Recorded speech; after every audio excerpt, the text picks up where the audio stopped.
All right. Everybody, wanted to jump on and just kind of give you guys an update. I got some exciting stuff coming your way. I know I took a break from the podcast, from the vlogging.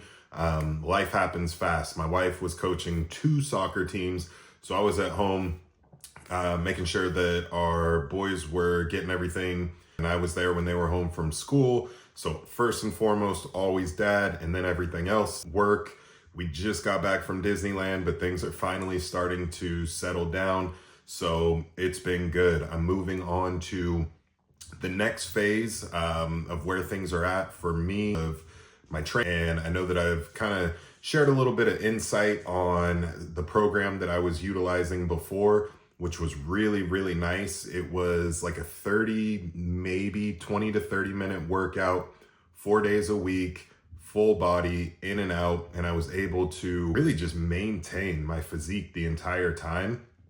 I went to the gym 2 times from the time that I was done competing in August, and I got my card until actually a week ago. Yesterday was my second day back in the gym since August. So not only was I able to maintain my physique, but my strength has improved significantly just in the short amount of time that I've had. So it's something that I'm excited to put together and bring to you guys. It's something you can do at home, you can do at the gym. Great for anybody that's on the go, or even if you just don't have a lot of time or don't want to spend a lot of time in the gym, but you don't want to miss out on those gains. So I'm excited to have that put together. I'll be dropping it soon so you guys can kind of see it. But to give you a breakdown, I basically covered all modalities of training, from bodybuilding to plyometric and just different variations of things to make sure that I was improving in more than just one area.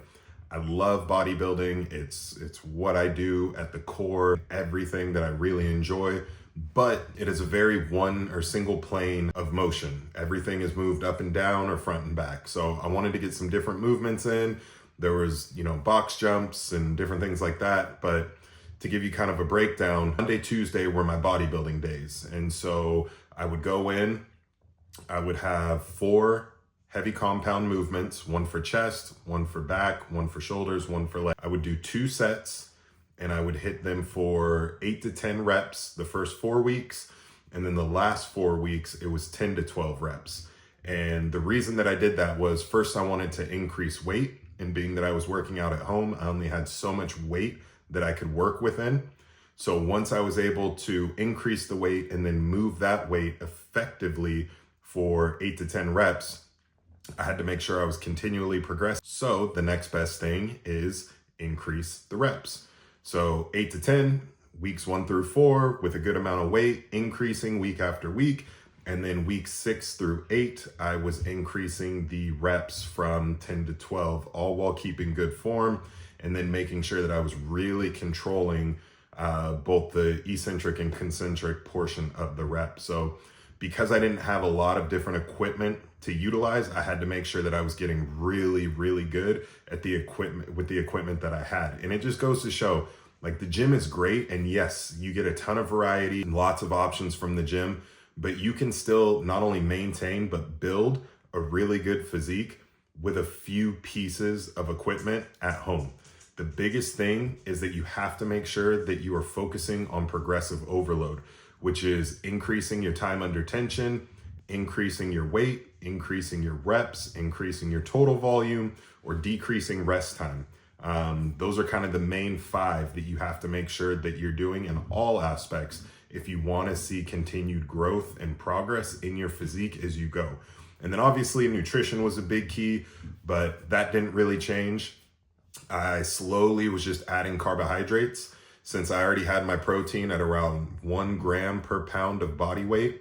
And I'll put up right here where I was kind of right after the show, or the first week, and then compare it to where I'm at pretty much right now. So nutritionally, we'll touch on that really quick. So nutrition wise, I just slowly was adding carbohydrates in on days that were my bodybuilding days. So Monday, Tuesday, I was increasing carbohydrates since I was, lifting a little bit heavier.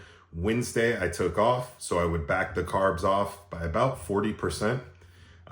Thursday was I called it my pump and grind day. And that one was really fun too. That was less so about moving heavyweight and more so about just going in and getting blood through the muscles. It was a lot of accessory work. So rather than doing the compound lifts, that was more like my cable pull downs, bicep curls, tricep variations, leg extensions, leg curls. So just a lot of the accessory movements that was just really looking to force a ton of blood in. Friday was my plyometric day. So it was things like weighted vest jumps on a box, depth jumps, which if you've never done those, it's basically the opposite of a box jump. You start on the top of the box, step down, and then explode up into basically a squat jump.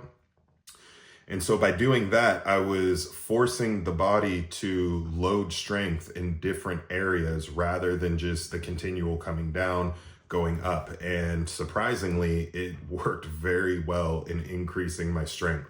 I think plyometrics get a bad rap, but in all honesty, the science has been proven that it does help you get stronger. Doing things like Superman push-ups where you come down and then load up, and even hand claps.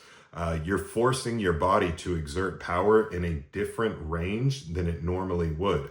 So it's creating a new stimulus, which then your body has to adapt to, making you more effective in building better strength. So that was kind of the general breakdown. Again, food stayed relatively the same.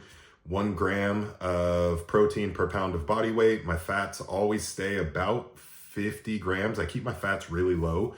I'm somebody who, my body, especially if I push my fats up, I will add fat very easily.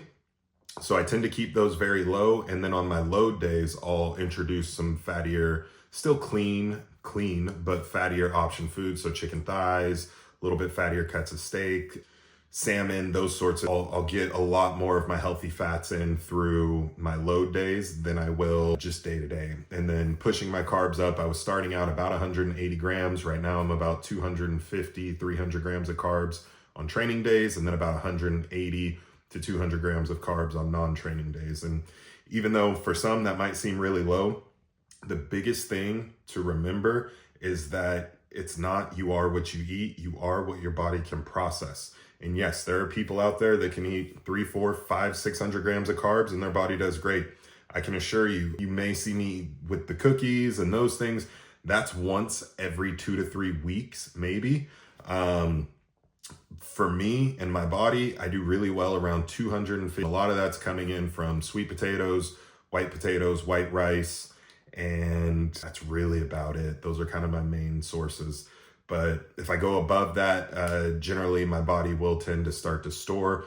I do really well with that. And then once every 2 weeks, I have been implementing a load, and I'm just basically kind of basing it off my weight and my physique. If I'm looking full all throughout the week and I'm really not dipping in, because right now the goal is not to add a ton of weight. I'm just trying to hover around 212 to 215, which is right where I'm at. If I go below that, like on a Sunday, if I wake up and I'm like 209 to 208, I'll usually increase and add some food and do some load meals. But I've been keeping them very clean with the exception of the occasional cookie or two, because I mean, come on, you guys know me. I gotta have my cookies.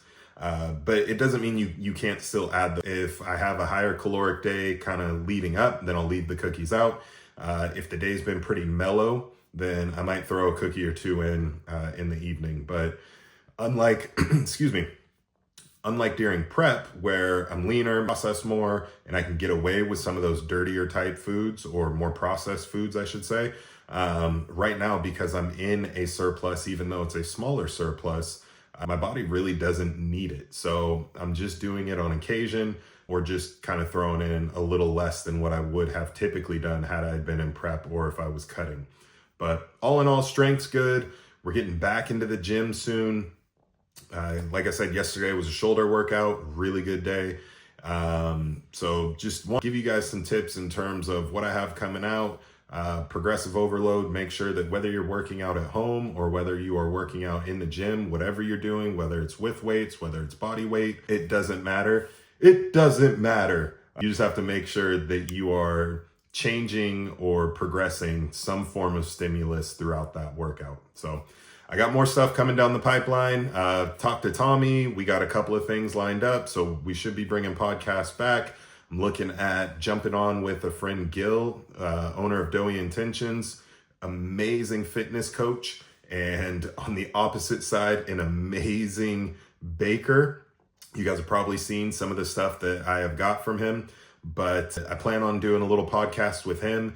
He's very knowledgeable. And not only that, he's very similar to me in meeting people where they're at in their lifestyle, understanding that yes, bodybuilding is great, but lifestyle is long-term, and it's the longevity portion that we are both really interested in.